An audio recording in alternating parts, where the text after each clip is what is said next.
Welcome to episode 4. We are glad to have you join us once again on our nostalgic adventure. This episode takes you through the serene beauty of Taubat and its surrounding areas, especially Taubat Bala, located in the breathtaking Grace Valley of Kashmir. اکثر اوقات اس سفر میں بکروال اپنے مویشی سرسبز چراگاہوں کی طرف لے جاتے دکھائی دیتے ہیں جو کہ اپنے منہ سے سیٹی کی مدد سے ان جانوروں کو ہانکتے ہیں۔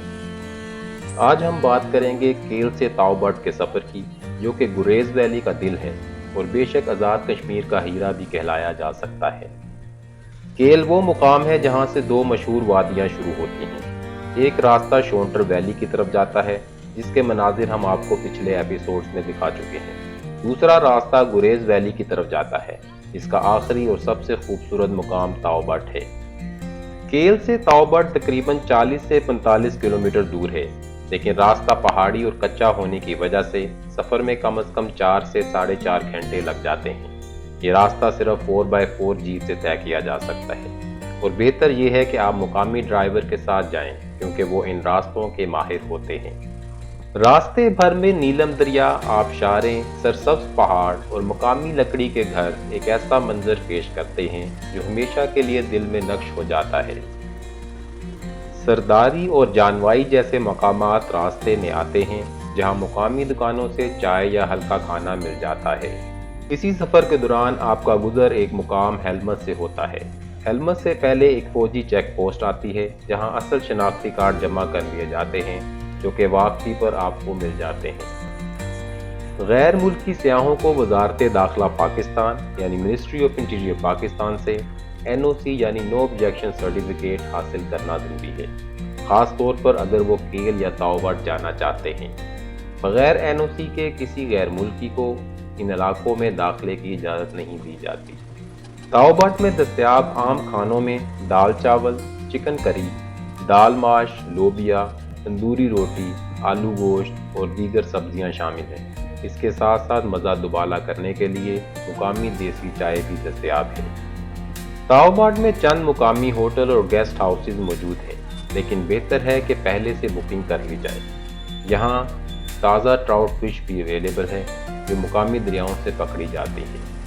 موسم گرما میں اس علاقے میں مئی سے ستمبر تک جانا بہترین ہوتا ہے کیونکہ سردیوں میں برف باری کی وجہ سے یہ راستے بند بھی ہو سکتے ہیں۔ اس خوبصورت وادی کو دیکھنے کی غرض سے جانے والے سیاحوں کے لیے ایک کلیدی مشورہ یہ ہے کہ اپنی ذاتی گاڑی کیل سے آگے نہ لے جائیں۔ مقامی جیپ اور ڈرائیور کا بندوبست کریں تاکہ آپ کا سفر محفوظ اور یادگار ہو۔ ان دشوار گزار علاقوں میں مقامی جیپ سے سفر کرنا نہایت مفید اور محفوظ ہوتا ہے کیونکہ مقامی ڈرائیور ان کچے، پتھریلے اور چڑھائی والے راستوں سے بخوبی واقف ہوتے ہیں۔ ان کے پاس ایسے راستوں پر گاڑی چلانے کا تجربہ ہوتا ہے جہاں عام گاڑیوں کا جانا مشکل ہوتا ہے۔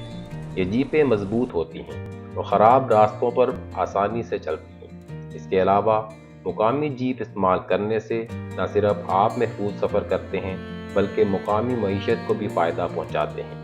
مقامی ڈرائیور دوران سفر مفید معلومات فراہم کرتے ہیں اور اہم مقامات کی نشاندہی بھی کرتے ہیں، اس لیے یہ سفر زیادہ سہولت اور اطمینان کے ساتھ مکمل ہوتا ہے۔ تاؤبٹ جیپ اسٹینڈ پہنچنے پر آپ کو کم قیمت پر رہائش جیپ اسٹینڈ کے قریب واقع ہوٹلز میں بھی مل سکتی ہے، لیکن اگر آپ کو دریا کے کنارے موجود لکڑی سے بنے ہوئے ہوٹلز میں جگہ مل جائے جہاں سے دریا کا دلکش منظر نظر آتا ہو تو ایسی جگہ کو ترجیح دینی چاہیے کیونکہ قدرتی مناظر کے ساتھ وقت گزارنا سفر کو یادگار بنا دیتا ہے۔ حیران کن طور پر وادی نیلم کے دیگر علاقوں کے برخلاف گریز کے لوگ داردک نسل سے تعلق رکھتے ہیں اور شینا زبان بولتے ہیں۔ 4 گھنٹے کی تھکا دینے والے جیپ سفر کے بعد جب آپ تاؤبٹ کے اس انتہائی مقام کو دیکھتے ہیں تو ساری تھکن پل بھر میں دور ہو جاتی ہے۔ یہ وہ مقام ہے جہاں سے واپس پلٹنے کا دل نہیں کرتا کیونکہ شاید آپ نے اس سے زیادہ خوبصورت جگہ کبھی نہ دیکھی ہو۔ تیز بہتا ہوا دریا نظر سے پرے سرسبز پہاڑوں سے آتا ہوا دکھائی دیتا ہے۔ یہاں ایک خوبصورت لکڑی کا پل بھی بنایا گیا ہے جو دریا کے وسط تک جاتا ہے۔ آپ اس دلکش مقام پر گھنٹوں بیٹھ کر قدرتی حسن کا لطف لے سکتے ہیں۔ یہ جگہ لائن آف کنٹرول کے بالکل قریب واقع ہے اور یہی وہ مقام ہے جہاں دریائے کشن گنگا دریائے نیلم میں تبدیل ہو جاتا ہے۔ وادی نیلم کا پرانا نام دراوا تھا۔ 1956 میں آزاد جموں و کشمیر کی حکومت نے ایک اہم فیصلہ کرتے ہوئے دریائے کشن گنگا کا نام تبدیل کر کے دریائے نیلم اور دراوا خطے کا نام تبدیل کر کے وادی نیلم رکھ دیا، اور تب سے یہ علاقہ اور یہ دریا انہی ناموں سے جانے جاتے ہیں۔ یہ مقام قدرتی حسن اور دلکشی میں سوئٹزرلینڈ سے بھی کہیں زیادہ خوبصورت اور پرکشش ہے، جہاں سوئٹزرلینڈ کی وادیاں مصنوعی انتظامات اور سیاحتی سہولیات سے سجی ہوتی ہیں، وہیں وادی نیلم اور خاص طور پر تاؤباٹ کی فطری خوبصورتی بالکل قدرتی اور خالص ہے۔ بلند و بالا سرسبز پہاڑ، نیلبوں دریا، لکڑی کے سادہ مگر خوبصورت مکانات اور خوشگوار ہوا اور قدرتی آبشاریں ایسی دلکشی پیش کرتی ہیں جو کسی بھی یورپین وادی میں شاید ہی دیکھنے کو ملے۔ یہاں کی خاموشی، سادگی اور مقامی لوگوں کی مہمان نوازی اس مقام کو ایک جنت نظیر بنا دیتی ہے۔ سوئٹزرلینڈ میں شاید سہولیات زیادہ ہوں، لیکن جو روحانی سکون، قدرتی جاذبیت اور حقیقی فطرت کا عکس اس وادی میں ملتا ہے وہ کسی اور جگہ ممکن نہیں۔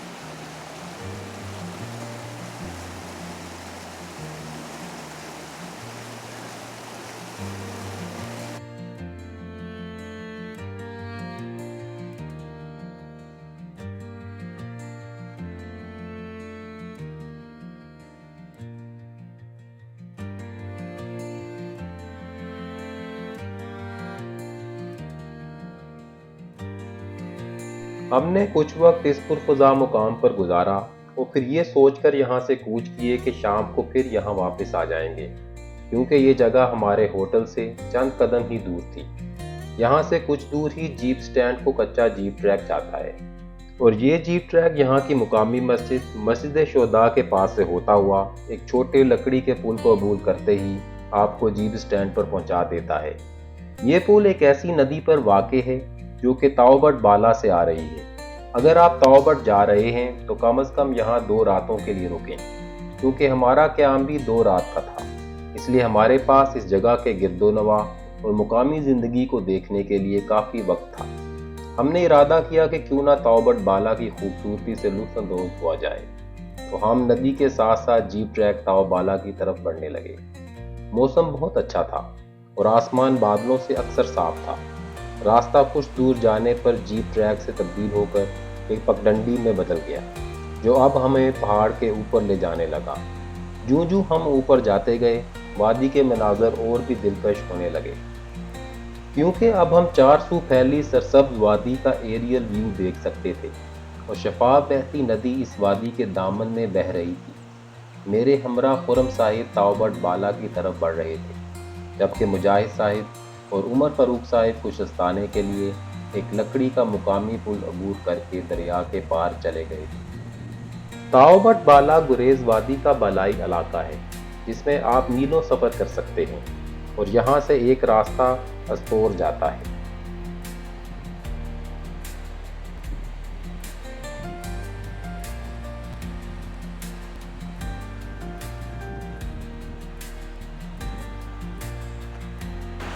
تاؤبٹ بالا کی طرف آگے جا رہے ہیں، مگر تاؤبٹ بالا نہیں کر رہے ہیں۔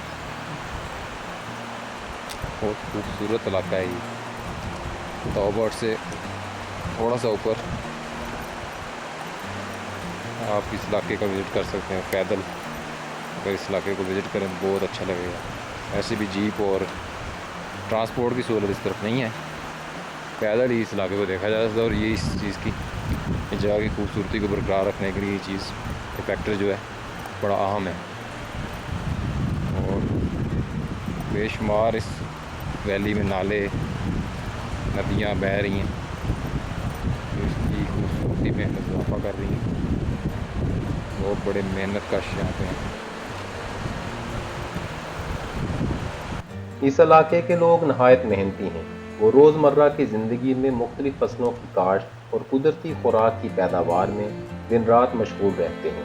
اگرچہ یہ علاقہ جدید ٹیکنالوجی سے کافی حد تک محروم ہے، پھر بھی یہاں کی فطری خوبصورتی آج بھی دنیا کی بہترین جگہوں میں شمار ہوتی ہے۔ یہاں کے بچے باقاعدگی سے اسکول جاتے ہیں اور لوگ مجموعی طور پر تعلیم یافتہ ہیں۔ ثانوی تعلیم مکمل کرنے کے بعد اعلیٰ تعلیم کے لیے اکثر نوجوان مظفر آباد یا پاکستان کے دیگر شہروں کی یونیورسٹیوں کا رخ کرتے ہیں۔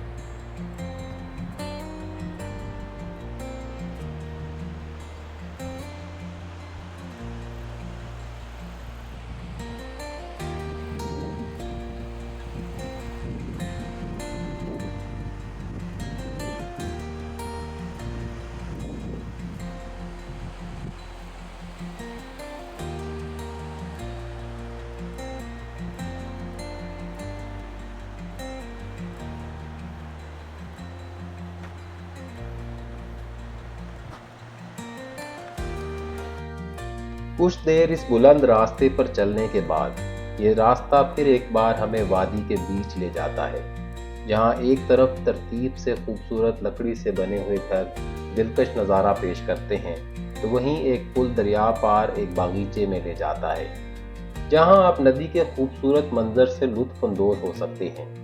یہی چھوٹی سی آباد جگہ تاوبٹ بالا ہے۔ پیدل راستہ تو اس سے بھی آگے جاتا ہے، اور وائلڈ لائف ریسرچرز اکثر اس جگہ سے پرے تحقیق میں مشغول پائے جاتے ہیں۔ یہ وادی مختلف قسم کے فلورا اور فونا کو پنپنے میں مدد کرتی ہے۔ درختوں میں ولو اور آلڈر کے درخت جو کہ زیادہ پانی کے پاس لگے دکھائی دیتے ہیں، اس کے علاوہ سپروس اور پاپولر کی بھی کچھ اقسام پائی جاتی ہیں، جبکہ پرندوں میں اکثر چہچہانے والے پرندے جیسا کہ ماؤنٹین بلو برڈز اور وائلٹ گرین سویالوز پائے جاتے ہیں۔ بڑے جانوروں میں black bear, bighorn sheep اور ڈیئر جیسے جانور شامل ہیں۔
اس انتہائی خوبصورت پرفضا مقام کو دیکھنے کے بعد ہم بھی پل پار اس جگہ پہنچ گئے جہاں ہمارے دو ساتھی پہلے سے ہمارا انتظار کر رہے تھے۔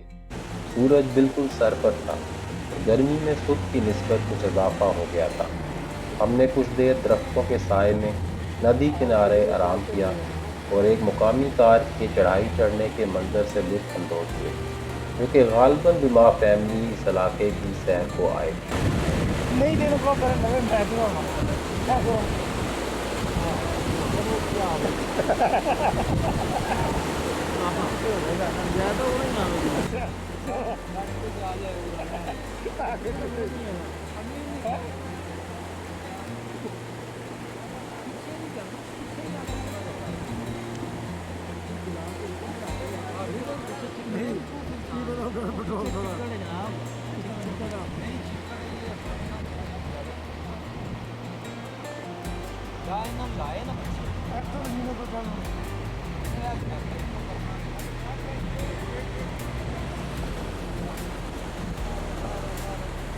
اب دیکھنا یہ تھا کہ کیا یہ پرانی موٹر اپنا مکمل زور لگاتے ہوئے اوپر چڑھ پائے گی اور کیا مقامی لوگ اس کی مدد کر پائیں گے۔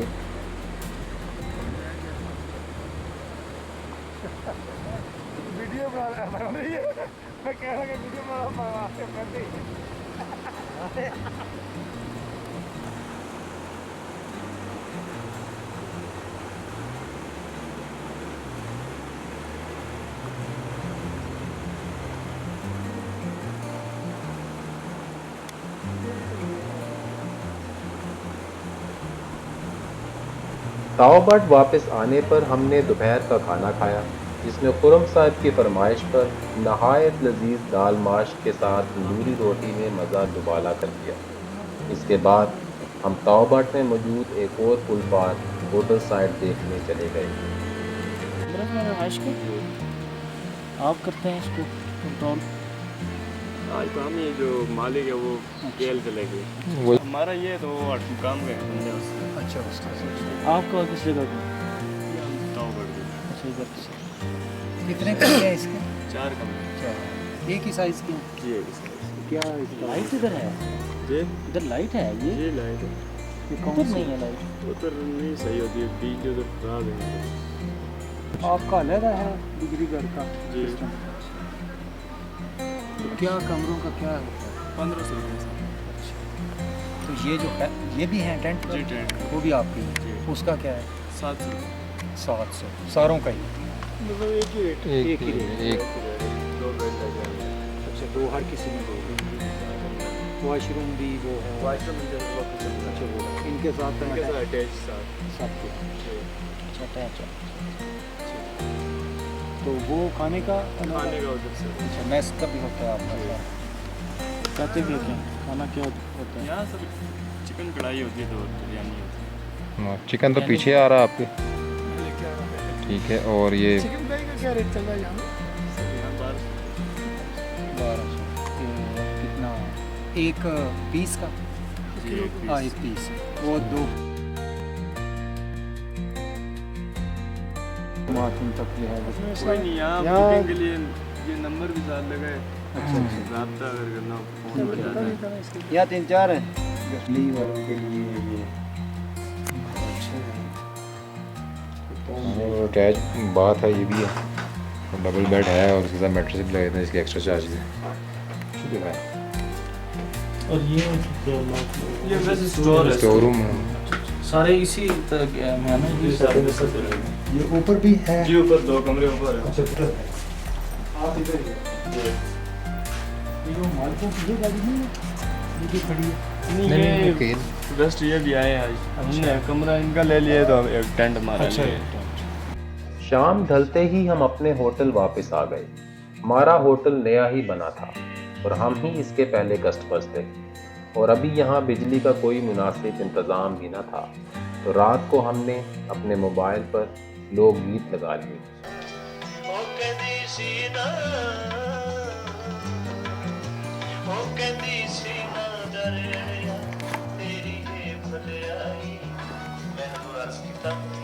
ਮੱਝ ਪਾਣੀ ਵਿੱਚ ਬਹਿ ਗਈ ਏ, ਦਰਦ ਮੁਕਾ ਸਕਿਆ ਏ, ਤੈਨੂੰ ਟੀਕੇ ਦੀ ਪੈ ਗਈ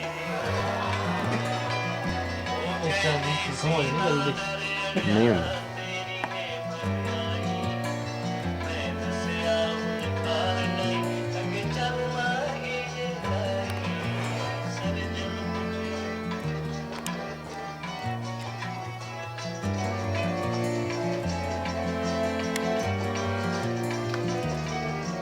ایک خیال بھی کیمپ فائر ہو رہا ہے نا باہر، کھڑے نہیں بس۔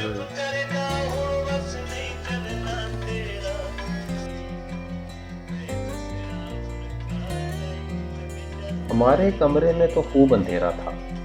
کمرے سے باہر کچھ لوگ کیمپ فائر کر رہے تھے، لیکن کچھ وقت گزرنے پر رات کا سناٹا دور کرنے کے لیے ہر سو مکمل چاند کی چاندنی پھیل گئی۔ اب پھر ایک بار چاند کی روشنی سے قریب ہی بہتا ہوا دریا دکھائی دینے لگا۔ چاند وقتاً فوقتاً بادلوں سے آنکھ مچولی کھیلنے لگا۔ ہر سو وادی میں پھیلے کداور درختوں کو دیکھا جا سکتا تھا۔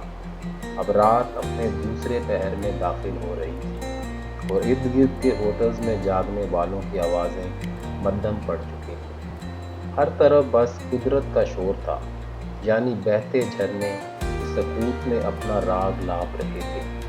میں بہت دیر تک پر اسی طلسماتی دنیا کے اثر میں اسیر رہا۔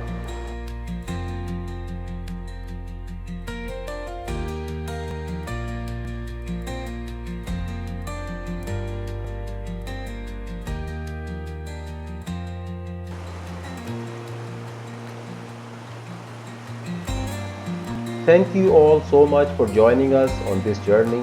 through the breathtaking valley of Thalberg. We hope this story gave you a glimpse of the natural beauty, the simplicity of life, and the hardworking, kind-hearted people of this region.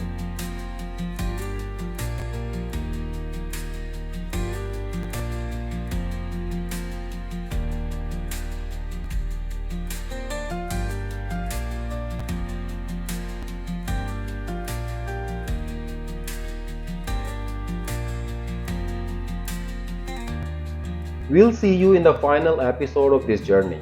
So stay tuned. Don't forget to like, share, and subscribe to the channel for more adventures and meaningful learning experiences.